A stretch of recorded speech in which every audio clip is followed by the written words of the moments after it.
In the halls of the empire, power was measured by noise, by how loudly a champion struck the floor, how dramatically an opponent fell, how many eyes turned to watch. Strength was meant to be seen, announced, celebrated. That was why no one noticed the human standing quietly at the edge of the hall. No ornate armor, no medals, no defiant posture. He looked like someone who had taken a wrong turn and decided not to make a scene about it. When the princess chose him, it wasn't a duel. It was a joke, a moment of amusement for a bored heir and her court. Laughter was already waiting. The outcome felt decided before he ever stepped forward. What no one considered was that some people do not learn strength to display it, but to survive. That some victories are never celebrated, only endured. And that silence, when carried by a human, can hide more wars than any banner ever could. When the game began, the princess didn't just underestimate her opponent. She woke something the empire had forgotten how to recognize. The hall buzzed the way only a room full of powerful beings pretending not to care could buzz. Conversations drifted like lazy drones above polished floors, and laughter flared and died with theatrical timing. The princess sat sideways on her elevated seat, one long ear flicking in mild irritation, as another champion finished bowing far longer than etiquette required. He had lost 5 minutes earlier and was still smiling like he'd been granted a favor instead of a public lesson. "Is he finished?" she asked, not unkindly, just bored. A court attendant leaned in. "He is savoring the moment, your radiance." She sighed. "He lost. The moment has passed. Someone tell him the future has moved on." The attendant scurried. The princess stretched, arms overhead, spine arching, armor plates shifting with a soft hum. The long ears, graceful, unmistakable, caught the light as she turned her head, scanning the gathered crowd for something new. Champions, officers, dignitaries, all familiar, all predictable. Then she saw the human. He stood where visitors were meant to stand, not quite in shadow, not quite in the light. Hands clasped behind his back like he was waiting for a bus rather than witnessing an imperial sport trial. His clothing was simple, functional, stubbornly unceremonious. No medals, no entourage, no visible weapon. He looked comfortable. That annoyed her.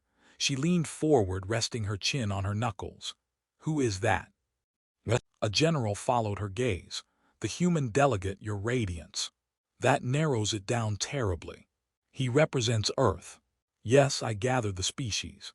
Does he represent them badly on purpose, or is that natural?" The general hesitated. "He declined formal armor." She smiled. "Of course he did." The match platform reset itself with a ripple of light. Another challenger was announced. Another predictable bout loomed. The princess watched for a few seconds, then waved a hand. "No." The word cut cleanly through the hall. Everything stopped. She rose to her feet, light and effortless, and stepped down from her seat. The crowd leaned in collectively, like a single organism suddenly interested. "I'm bored," she announced. "This is supposed to be sport." A ripple of nervous laughter answered her. She pointed, arm straight, finger unambiguous. "You, human." Every head turned. The human blinked once. Then he looked behind himself just to be sure. "Yes," she said. "You, don't make this complicated, come here." He walked forward at an unhurried pace, shoes clicking softly against the floor. No bow, no flourish. When he stopped a respectful distance away, he inclined his head slightly. "Your Highness," he said, "I think there's been a misunderstanding." "Oh, I hope so," she replied brightly. "Those are my favorite kind." "You're challenging me." He frowned. "I'm doing what now?" She laughed, delighted. "That tone, keep that tone. It'll make the replay even better." The general leaned in urgently. "Your radiance, the human is not registered for." "He has limbs," she said. "He can move them. Registration is a suggestion." The human raised a hand. "Just for clarity, this sport involves what exactly? Because if it includes dismemberment, I should stretch." A few courtiers snorted despite themselves. The princess tilted her head, ears angling forward. "You joke." "Habit," he said. "Helps with nerves and diplomacy, mostly nerves." "You're nervous?" she asked, amused. "About facing me?" He considered. "I'm more nervous about embarrassing you." The hall went quiet. Then she laughed, a sharp, delighted sound. "Oh, I like you already." She stepped onto the platform and gestured him forward. "Rules are simple: physical contest. Yielding ends the match. Medical fields are active. Try not to break anything expensive." He stepped up beside her, glancing around. "Does the floor always glow like that? Or is it reacting to my insurance premiums rising?" "Confidence," she said, circling him slowly. "Misplaced but charming." She was taller than him by a small margin, posture perfect, balance effortless.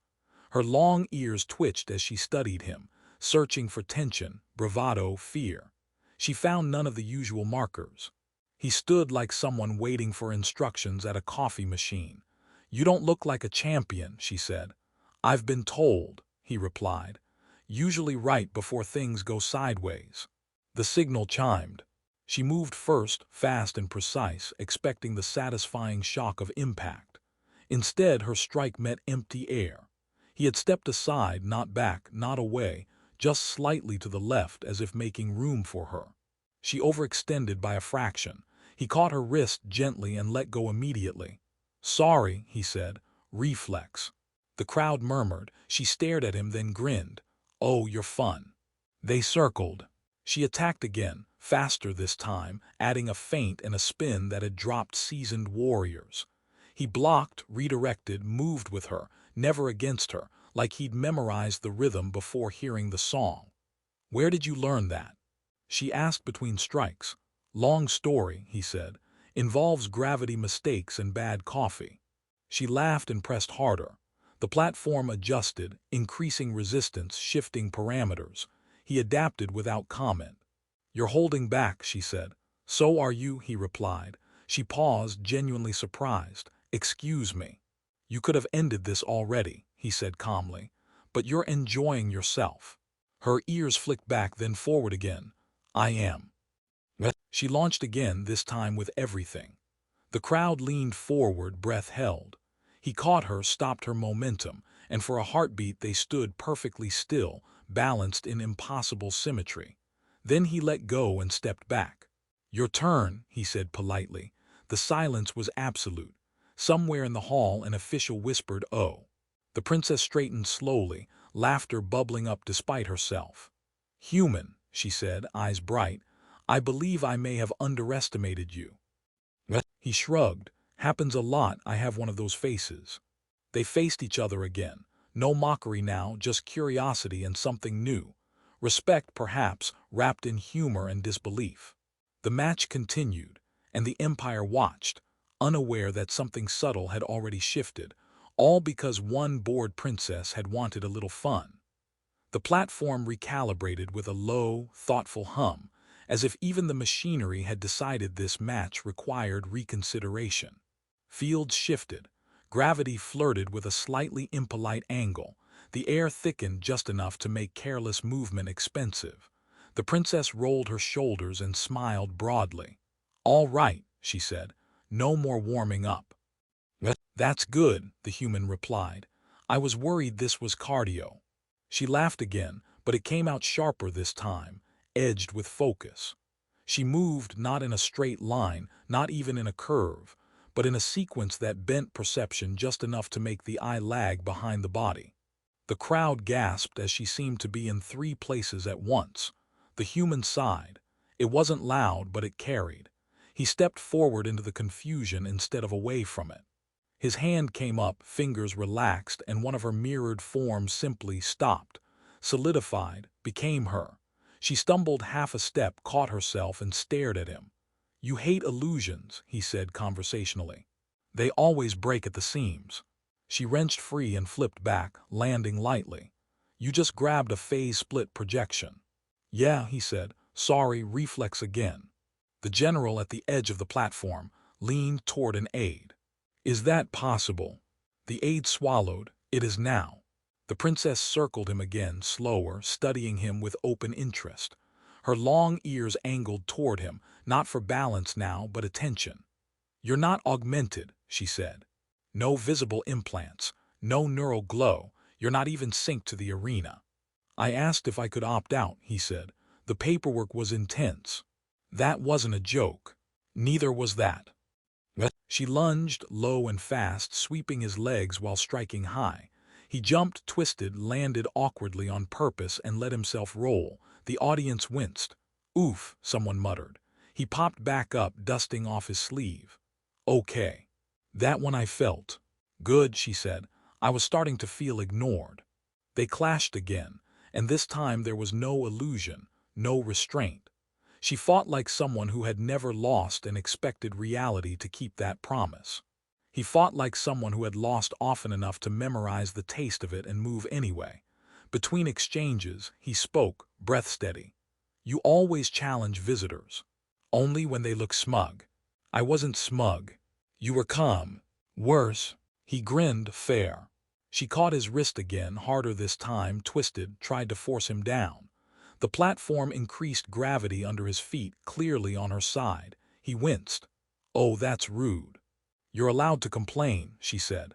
Most do right before yielding. He bent his knees, shifted his weight, and the gravity spike slid.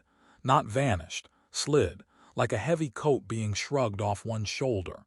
Did you just negotiate with the field? She asked. More like suggested, he said. It's doing most of the work. The field pulsed, offended. She broke contact and stared at him openly now. Who are you? Right now, he said. A very tired man trying not to ruin your afternoon. That's not funny. He smiled anyway. Give it time. She attacked again, but there was a difference now. Less show, more testing. She tried unfamiliar angles, unfamiliar rhythms. He responded in kind, sometimes clumsy, sometimes brilliant, always a half-beat behind where she expected and exactly where she needed him not to be. The crowd's energy shifted from excitement to confusion to something like awe, punctuated by startled laughter whenever he muttered commentary under his breath. Wow, that's new. I should not have knees at this angle. Okay, that one was on me. At one point she clipped his shoulder hard enough to spin him. He staggered, caught himself on one hand, and stayed down a moment longer than necessary. Her breath hitched. Yield, she said too quickly. He looked up at her. You sure? Yes. He rolled onto his back and stared at the glowing ceiling. Huh, that's considerate. He stood again, slowly testing his shoulder. All good. She exhaled, annoyed with herself. Don't do that. Do what? Scare the audience. They're very invested now. He glanced around. Yeah, I noticed the staring. A pause settled between them, thick but not hostile, curious. You fight like you're remembering things, she said quietly. He tilted his head. You fight like you're inventing them. She snorted. I like you less when you're observant. They moved again, slower now, each exchange layered with meaning. She began to realize he wasn't measuring himself against her strength but her intent, matching her where she was, not where she could be. Why didn't you tell anyone? She asked suddenly, striking. Tell them what? He countered. That you're this. He blocked, stepped inside her guard, then stepped back out without taking advantage. Because it usually doesn't help. She laughed, breathless. That's a terrible answer. It's an honest one. The platform chimed, warning of prolonged engagement. Medical fields flickered brighter, anxious. She disengaged, holding up a hand. Pause. He stopped instantly. That, more than anything else, made the hall go very quiet. She studied him, ears slowly lowering in a gesture that, among her people, meant something dangerously close to respect. You could have ended this, she said. Several times. Yeah, he agreed, but you were having fun. And if I was? He shrugged, then I'd have stopped sooner. She stared at him, then burst out laughing, loud and unrestrained. You're unbelievable. So I've been told, he said, usually by doctors. She straightened, composed herself, and signaled the officials. Continue. The match resumed, but something fundamental had changed. This was no longer a spectacle. It was a conversation, carried in motion and impact and shared jokes that only they seemed to hear. And somewhere deep in the humans' quiet, patient movements, old legends stirred, Content to remain unnamed. For now. The platform chimed again, this time not as a warning but as a polite suggestion that whatever protocol existed for matches like this had been exceeded, ignored, and quietly rewritten. Gravity settled back into something neutral. The field lights dimmed to a respectful glow, like a crowd lowering its voice without being asked. The princess wiped a streak of sweat from her brow with the back of her hand and laughed softly. I'm going to hear about this for decades. The human rolled his shoulder one last time, then let his arms hang loose. If it helps, so am I. She eyed him. You're assuming you survived the debrief. I've survived worse, he said, then winced. Usually. They stood facing each other, neither moving. The crowd collectively unsure whether to cheer, applaud, or quietly pretend they hadn't just witnessed something that would cause several departments to panic. The princess broke the silence first. I yield. The word hit the hall like a dropped instrument, sharp, shocking, immediately reverent. A murmur spread, swelling into something like thunder. Officials scrambled. Systems updated themselves. Somewhere a historian fainted. The human blinked. You don't have to. I do, she said firmly. And before you object again, understand this. If you say no, I'll challenge you again tomorrow, and I will not be as generous with the medical fields. He considered that fair.